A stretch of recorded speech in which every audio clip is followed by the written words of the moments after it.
Trans rights are human rights. No hate, no fear. Trans kids are welcome here. It's not up to us to prove that we exist and we belong. We already do.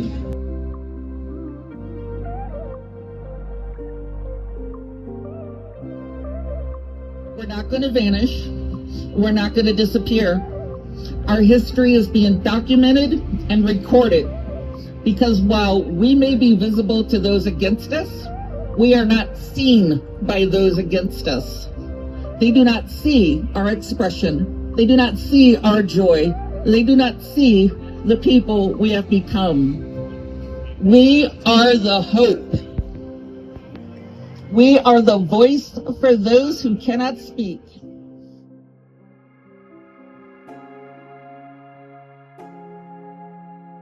What does being out mean to you? Pretty much everything. You know, Mm-hmm. I think, you know, I'm not gay, but no, it's like, it's intrinsic to my person. It's intrinsic to my look. It's the people I want to serve the most are the queer people. I think we all see each other. The scourge of Cincinnati has been written on many a bathroom stall. My name is DJ Boywife. I am a nightlife character, I phrase it, because I DJ and I produce events and I basically just provide fun to everybody. My name is Caitlin Dunkley, and I am a photographer in Cincinnati, and I photograph a lot of like the nightlife and events that we host with Midwestern Lesbian.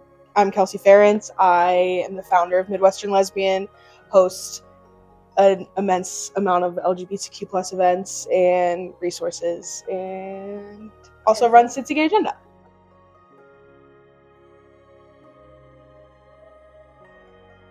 I'm Millard. I bartend here. Where do you bartend? Home Base Tavern. I take care of all the local drunken LGBTQIA plus community.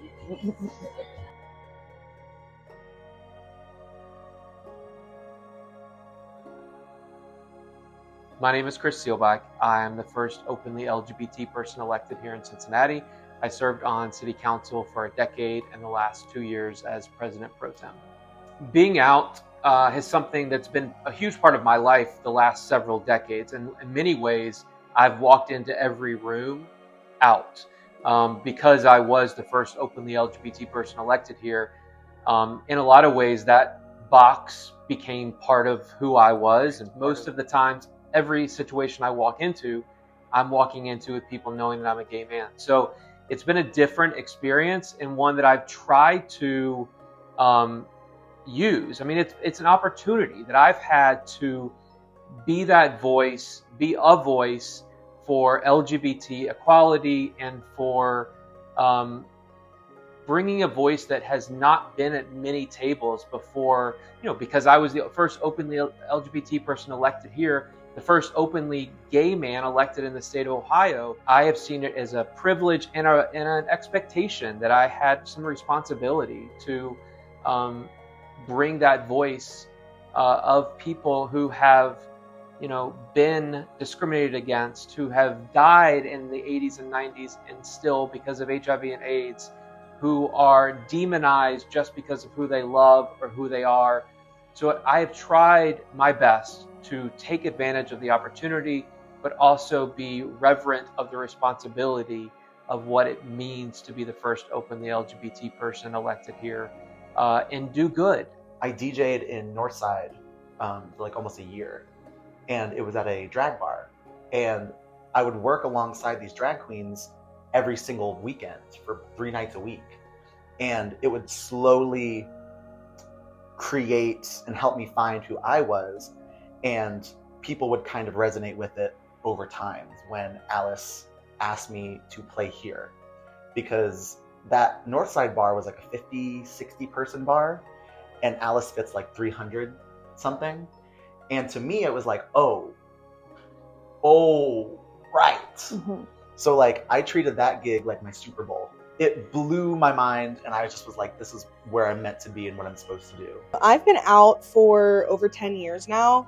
So when I first came out, I was living up in Westchester with my mom, and in Westchester there wasn't any like queer community, so I was just constantly surrounded by my straight friends and didn't have a sense of community until I put myself out there and started going to drag shows and gay bars down here and actually put myself out into the queer community in Cincinnati. And creating Midwestern Lesbian has given a lot of people more opportunities to be out in Cincinnati. So I think that being out means just like putting yourself out there, stepping outside of the closet, and being your authentic self. Being out is a very new thing to me, and I kind of went like 0 to 100 with Midwestern Lesbian. So the past few years being out, it means like excitement and almost being like naive to the whole new world. I will always remember the first like hot mess kickball game I went to. I didn't play and I never will play, but it was like so cool. I think that was the first time I like showed up somewhere and I saw some familiar faces and met so many new people, and it was just like everyone was so welcoming, and I'm like, oh my gosh, there's so many gay people here. That was my first time experiencing that like sense of community and that it does exist in Cincinnati. And then I met Kelsey in Midwestern Lesbian, and I was like, oh my gosh, it's everywhere. Queer people are everywhere.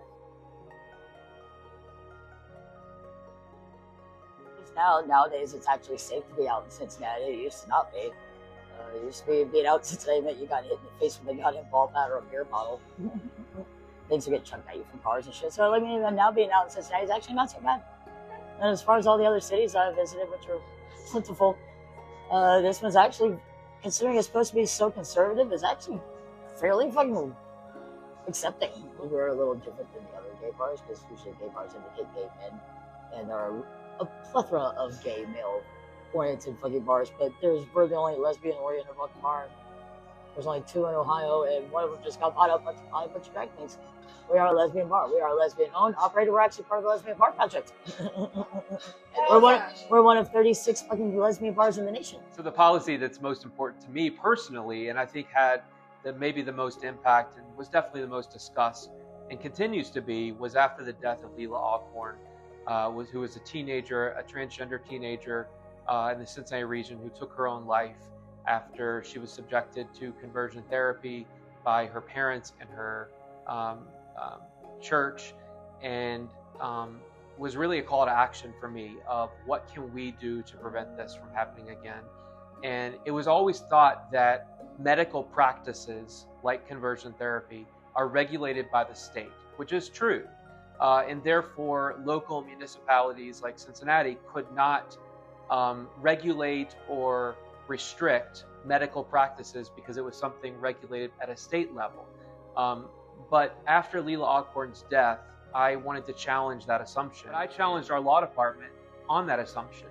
And we did the legal research. And it turns out that we came up with the premise that if the state doesn't regulate, if it doesn't speak to a specific medical practice, then perhaps local municipalities like Cincinnati could.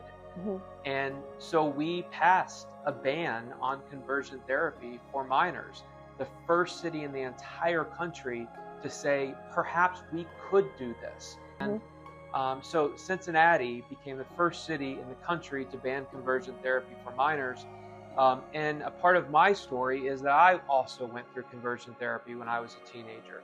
So it became something that was incredibly impersonal to me, that I knew was happening in Cincinnati because Leila Alcorn had been subjected to it and as a result took her own life. And therefore I knew it was going to save lives. And as a result, over 100 other cities in this country have banned conversion therapy. States have banned conversion therapy. What challenges have you faced being openly queer in Cincinnati? All of them. I know for a fact that there are gigs that have turned me down because of how I look. They have there are gigs I've done where they'll put me on the flyer to like promote people coming and hopefully like up their foot traffic. And then they had me play from 9 to 10, and the flyer said it started at 10. Which I can't help but, I was the only F word performing, and that's how I got, you know, I can read between lines. And part of the reason that I exited politics and have no plans to ever go back is that I enjoy social media. It is fun to share photos and get feedback from people. It had become a place of a very dark place for me because anyone who disagreed with me on policy or decisions, you know, their default criticism was something to do with my sexual orientation and me being gay. So with the current administration, it is difficult to like go day to day and just like not be exhausted. And I think having these spaces where we can distract ourselves for a moment and just be like, we're going to be in community and we're going to be happy and have this queer joy and be out and happy and have our friends and just experience life instead of just allowing the current administration to make us feel like there's only bad things.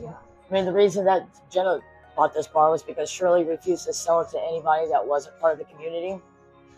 If they weren't part of the community, she would not sell it. Because we had some guy that tried to buy it. She wanted to turn it into a sports bar, and she was like, no.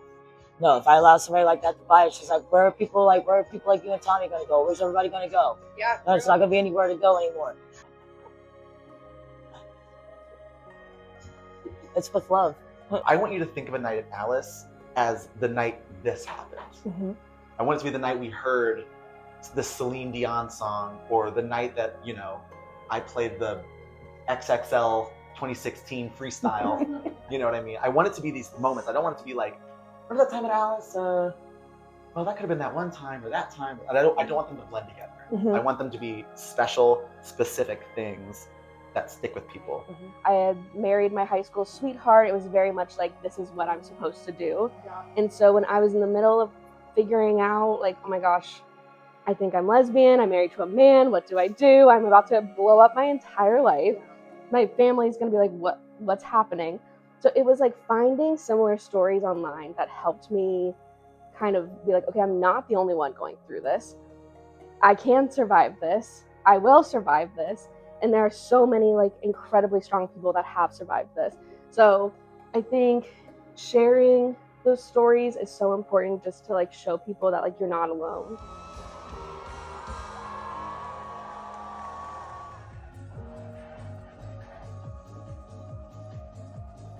Having books and music and art forms and movies and shows and having that representation is like so important to make you feel like less alone.